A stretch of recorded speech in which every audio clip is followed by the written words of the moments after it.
Jamal Hayes had been the heartbeat of Westbridge High's basketball program since his freshman year. Tall, explosive, and impossibly smooth with the ball, he carried the legacy of a community that saw in him the possibility of a college scholarship and a way out of the cramped apartment above his mother's beauty salon. He was more than talent. He studied film, showed up early, tutored younger players, and carried the team emotionally when energy lagged. To many kids in the neighborhood, he was family. Coach Neil Patterson, a white man in his mid-50s, with a career built on discipline and clean-cut programs, had a different vocabulary for leadership. He'd taken Westbridge from obscurity to district contender, but in recent seasons, the pressure had mounted. Alumni donations had dipped, boosters whispered about culture, and a new principal wanted trophies. Patterson respected Jamal's ability, no one denied that, but he bristled at what he interpreted as Jamal's confidence.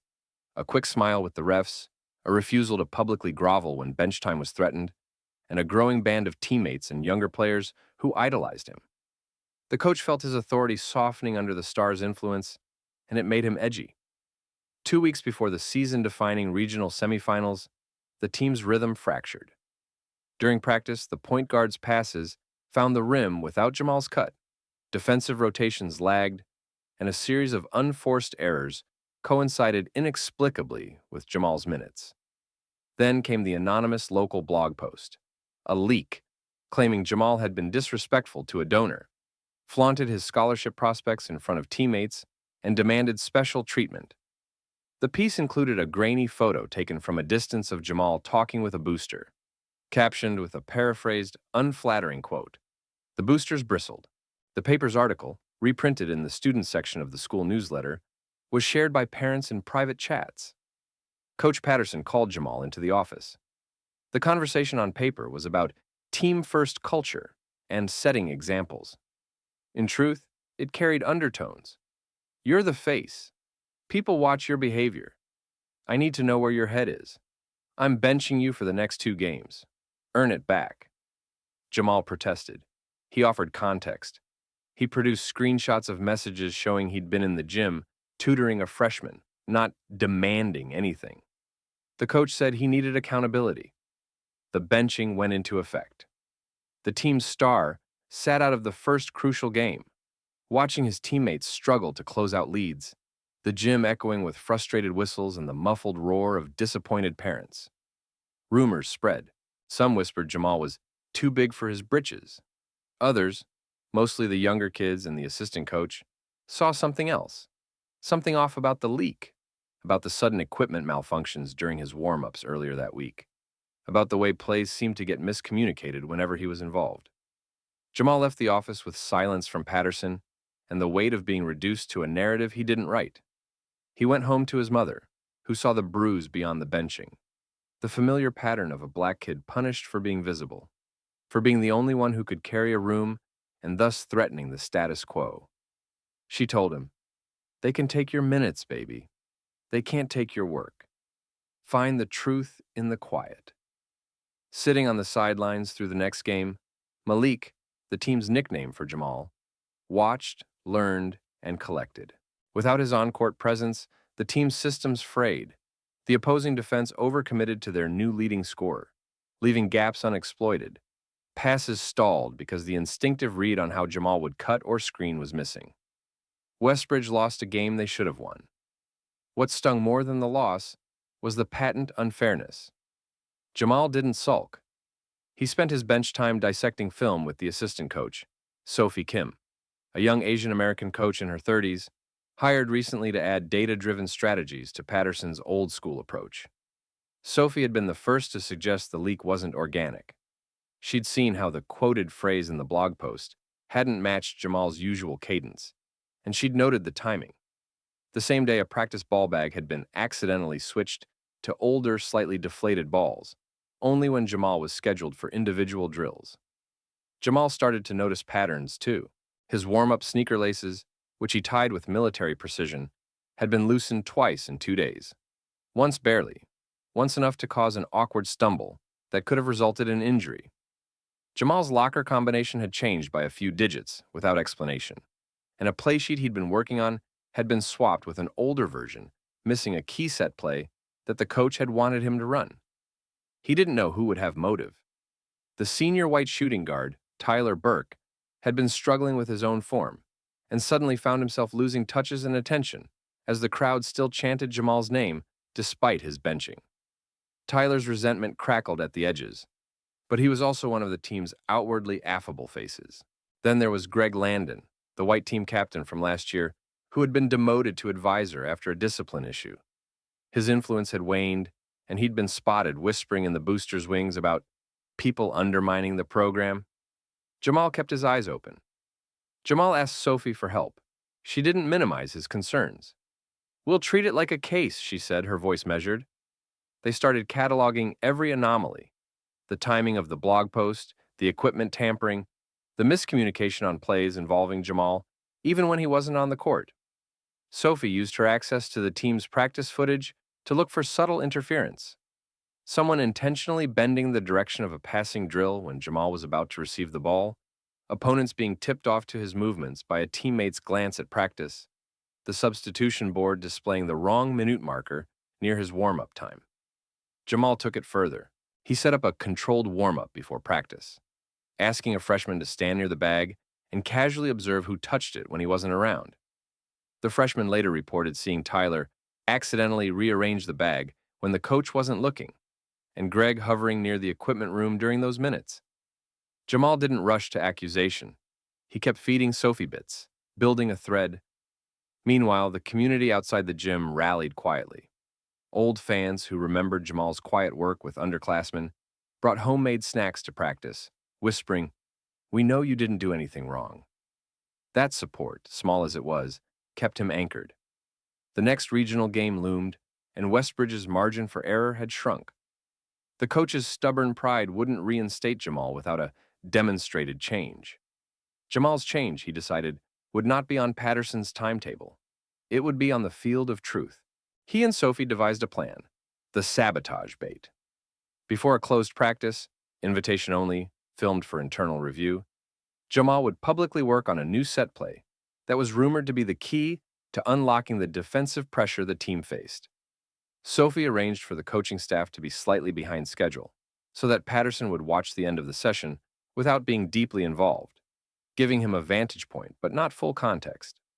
She also got the athletic director's blessing to run a confirmation drill that would include extra recording equipment in the locker room hallway and equipment area, posited as a new idea for evaluating practice logistics, without making the target obvious. Jamal accidentally left the play sheet in a place within view, making it seem like a temptation, and had a teammate he trusted, Marcus, a white walk-on known for his integrity, walk by with a pretense of grabbing a water bottle while watching if anyone came near Jamal's play. The bait was set.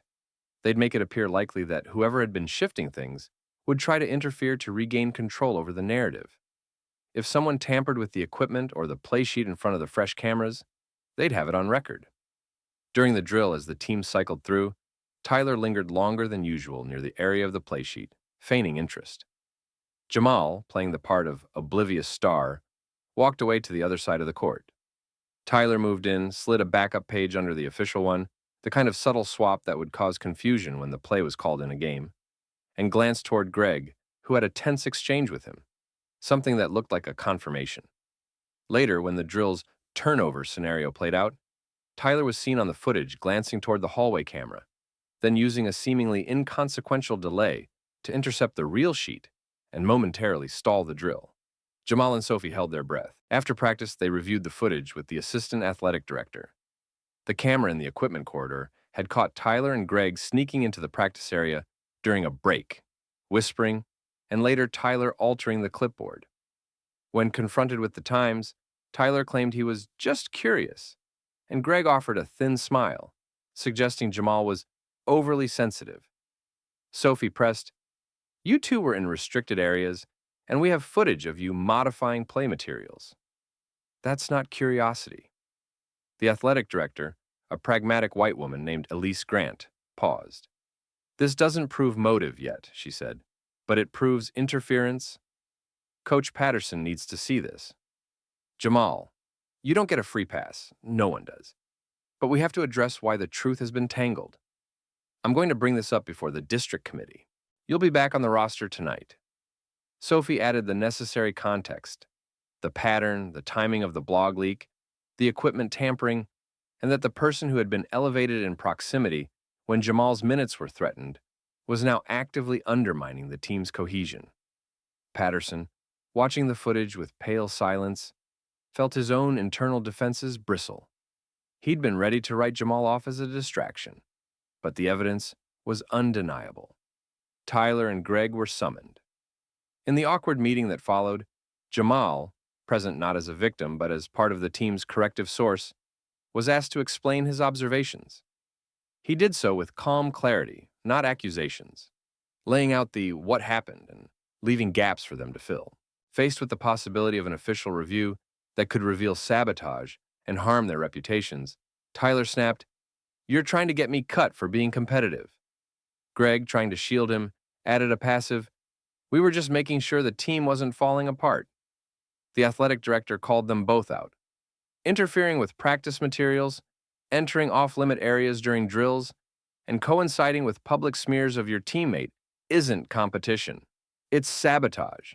You're suspended pending review. Coach Patterson's apology to Jamal was terse, but the reinstatement was immediate. "You're playing Thursday," Patterson said, voice low. "You want to earn the trust back? Be the anchor. I was wrong to bench you without hearing the whole." Jamal nodded, but the bigger victory had already settled. The story was shifting from his supposed attitude problem to a structural attempt to derail him and the team. He had a chance to lead, not just in points, but in truth. Thursday came with packed bleachers and tension that tasted like electricity.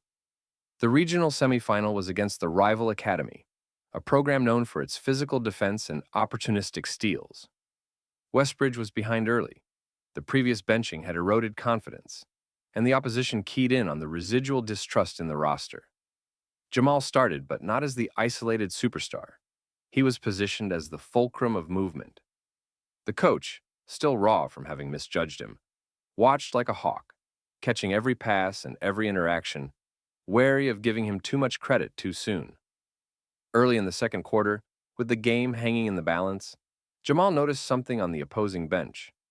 A scout from the rival school, who had attended the previous week's practice disguised as a booster, was taking notes on their new set plays that had been supposedly confidential. It fit the earlier pattern of leakage.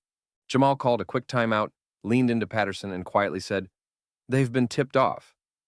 Tyler was part of the setup to make it look like I was the problem so they'd underestimate us. "Watch the wings. They're now playing like they know our reads." Patterson's eyes narrowed. He adjusted the defense. Jamal, with the ball, ran the very play the rival scouts expected, only to flip it into an unexpected cut, scoring and collapsing the defense as players reacted too late. Midway through the third quarter, Jamal took over. He orchestrated fast breaks, baited mismatches, and distributed the ball in a way that turned his teammates from followers into co-conspirators of momentum. He didn't score every time. He made the right play, trusting the system Sophie had helped refine. The benching had made him hungry, not for revenge, but to prove the team's resilience. When Tyler got the ball and looked for his old role, Jamal fed him, and Tyler, humiliated and still under suspension review, but allowed back as a substitute by the coach's mercy, flamed out on a clutch three, a moment of fragile redemption. The game slipped into the fourth quarter tied.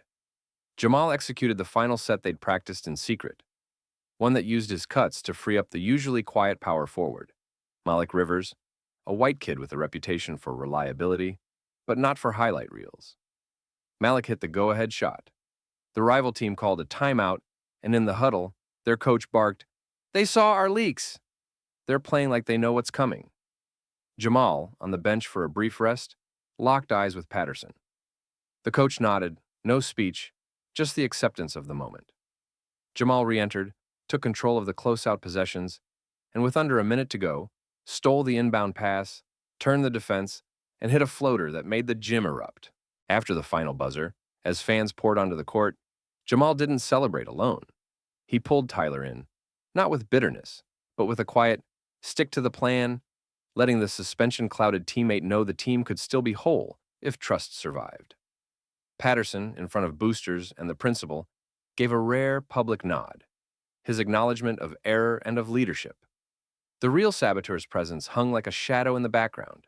The review board had already convened to formalize their sanctions. Post-game adrenaline pulsed through the school like a new current. The victory earned Westbridge a spot in the state tournament, but the undercurrent that truly shifted the culture was the formal hearing on the sabotage. Tyler and Greg were brought before the school's disciplinary board, the athletic director, Coach Patterson, Sophie, and a few selected team members as character witnesses, some of whom had originally been on the fence about Jamal's benching. Evidence was presented systematically. The practice footage showing Tyler altering plays and Greg's surveillance of equipment areas.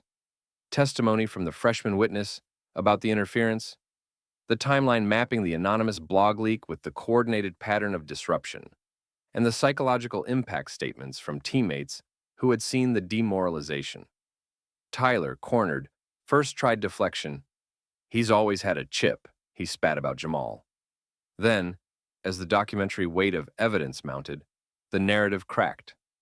Under questioning, he admitted to orchestrating the smear with Greg's help, hoping that if Jamal was sidelined, the team would revert to their old, controllable structure, and Tyler could reclaim the spotlight. Greg's rationale was colder. Maintaining influence and ensuring the program's direction remained in line with tradition, which to him meant suppressing voices that complicated simple hierarchy. Coach Patterson, who'd once dismissed Jamal's demeanor as problematic, stood up in front of the board. His voice carried a new tone, remorse stitched with accountability. "I let assumptions override the work this kid had done, and that allowed a toxic pocket to grow." He recommended a dual course of action. Tyler would be suspended for the remainder of the season, required to participate in conflict resolution counseling, and stripped of any leadership titles. Greg would be placed on probation and mandated to mentor under Sophie in the new transparency initiative the athletic director was designing. But Patterson went further. He proposed a structural change, an anonymous reporting system for internal sabotage, and a rotating leadership council, where senior players, including Jamal, would have input into practice protocol, removing single-point control that had let interference fester unchecked. The board accepted. The public statement that followed was intentionally contextualized. Westbridge didn't bury what had happened. They framed it as a redemption of process. Jamal was named team co-captain, not just because he played like one, but because he'd held the team together when it could have unraveled. Tyler's and Greg's sanctions were made public in a way that emphasized growth, required service to the community in mentorship and transparency workshops. They had to openly apologize to the team in a mediated session, an experience that left Tyler shaken and Greg quieted. Jamal, in a moment of extraordinary grace, accepted the apology in front of them, but made clear the trust broken had to be rebuilt, not assumed. The state tournament became more than a bracket chase.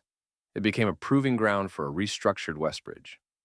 Jamal played with a different kind of fire, not the hot impulsiveness of a solitary star, but the measured authority of someone who'd been tested in the dark and emerged with the team around him. Sophie's adjusted plays, the new council input, and the transparency protocols removed the lingering suspicion that once divided them. Even Tyler, forced to rebuild after suspension, found a place by earning minutes on merit, guided by the unconditional clarity in Jamal's leadership. In the final game, Westbridge faced the same rival that had watched their film earlier. The pressure was immense. Scouts from colleges dotted the stands, including one from a mid-major program known for recruiting underappreciated stars with strong character. Jamal was stellar, double-doubles, steals, and the familiar clutch buckets. But the biggest moment came late, when the rival defense tried to once again tweak their pressure based on old leaks. Jamal anticipated it, called an audible, and with a signal to Malik Rivers, pulled off a sequence that ended in Malik hitting the game-winning three. The gym exploded. Jamal hugged his teammates, then lifted the championship trophy not as a singular boy from the neighborhood, but as the embodiment of the collective fight. After the ceremony, Coach Patterson publicly took responsibility for the earlier misstep, using his speech to elevate Jamal's story. Leadership is not about who scores the most. It's about who holds the line when the system's noise wants to quiet truth. Jamal did that. We all follow him now. The boosters cheered. The local paper ran a feature titled, Benched, Betrayed, Beloved, the Black Star Who Rebuilt His Team. The headline didn't gloss over the sabotage. It highlighted how adversity exposed rot and how unity healed it. Jamal visited Tyler and Greg privately. With Tyler, he spoke about choices and expectations. You had influence, he said. You used it to try to take me down. You could have used it to lift us all. Tyler, eyes down, nodded, the weight of consequence shaping the beginnings of a different path. With Greg, Jamal's conversation was harder, pointed about responsibility and how tradition without justice becomes tyranny. Greg didn't respond with easy forgiveness, but he listened. The season after the championship opened with a different culture at Westbridge. The Jamal Council, formally institutionalized, included rotating senior players, Sophie, and a liaison to Coach Patterson. Practices had built-in peer review. Anonymous concerns about coaching decisions, play designs, or internal politics went to a review board before they could metastasize. The program started a Truth and Triad mentorship initiative, where older players coached younger ones not just in skill, but in how to navigate team politics, recognizing sabotage, and being ethical leaders. Jamal leading weekly sessions. The athletic department published a case study for neighboring schools on how to identify internal sabotage and rebuild trust without scapegoating talent. Jamal received scholarship offers, not just because of his stats, but because recruiters respected the depth of his leadership, the way he'd handled betrayal, and had led a team that had been on the verge of collapse to a title while reforms were embedded. He used his platform to push for community clinics, giving free basketball and life skills training in his neighborhood, ensuring younger kids had visible pathways that weren't about being the next star, but about building resilience. Coach Patterson, older now, kept a framed photo of the championship team on his office wall, with a small plaque beneath it that read, "Built on second chances, transparency, and truth." He had revised his coaching clinic talks to include a segment on implicit bias, on how a star's confidence could be mistaken for defiance, and on the importance of listening to patterns before discounting them. Sophie became the associate head coach, a formal voice in recruiting and internal evaluations. Tyler and Greg's roles evolved too. Tyler, after fulfilling his service and maintaining accountability, became a volunteer assistant, teaching younger guards humility and how to share the spotlight. Greg enrolled in conflict resolution certification, later presenting at the same panel where he'd once been accused, talking about how preserving tradition without adaptation silences the very talent that could carry that tradition forward. Years later, when Malik Rivers coached freshman drills, he would tell them about the time their team almost imploded, not because of external rivals, but from inside. "You'll see things," he'd say, glancing toward the mural in the gym that depicted Jamal midair, pass leading to the winning shot. "You'll want to point fingers. Do the hard work instead. Find the truth. Then build the victory together." The mural had a small plaque too. "Star power is nothing without the team that believes it's worth protecting." And in a quiet moment before Jamal's final game as a senior night, the stands packed with community members, family, and the now former Coach Patterson. Jamal looked up at the bench, saw the council in action, and nodded to Sophie. "We didn't just win a trophy," he said.